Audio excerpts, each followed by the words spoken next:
Debt is often spoken about as if all borrowing is automatically bad. Uh-huh. But not all debt functions the same way. You know, some debt acts like a bridge towards growth, while other debt behaves like slow erosion. Mhm.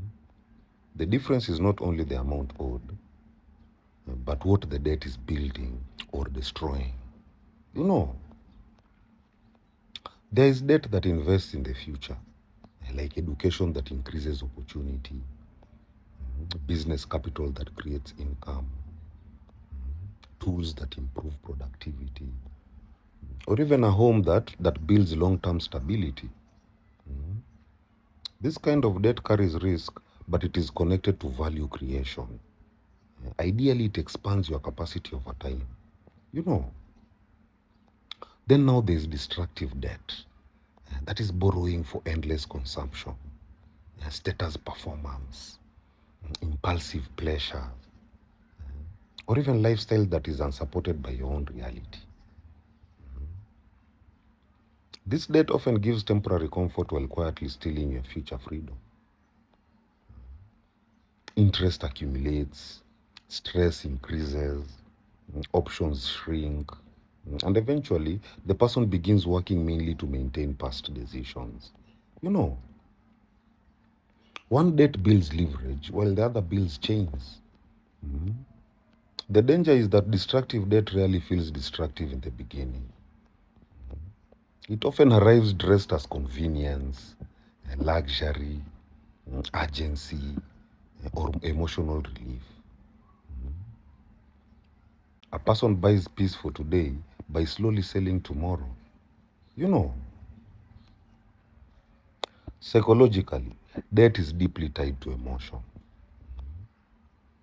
People borrow not only from necessity, but from insecurity, comparison, pressure, loneliness, impatience, or even the desire to appear successful. Mm. And consumer culture encourages immediate gratification while hiding the long term consequences. You know, future building debt usually involves strategy and delayed reward, while destructive debt is often emotionally reactive. Financial wisdom therefore requires self awareness as much as mathematics.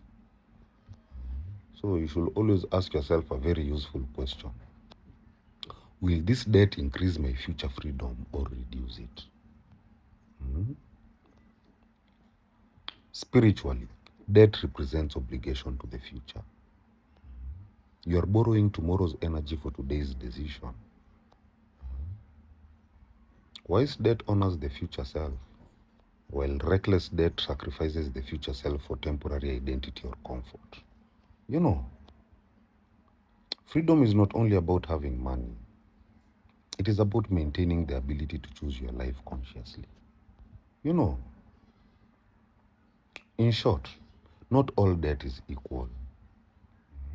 Some debt builds opportunity, they build stability and future capacity, while other debt quietly drains freedom and peace.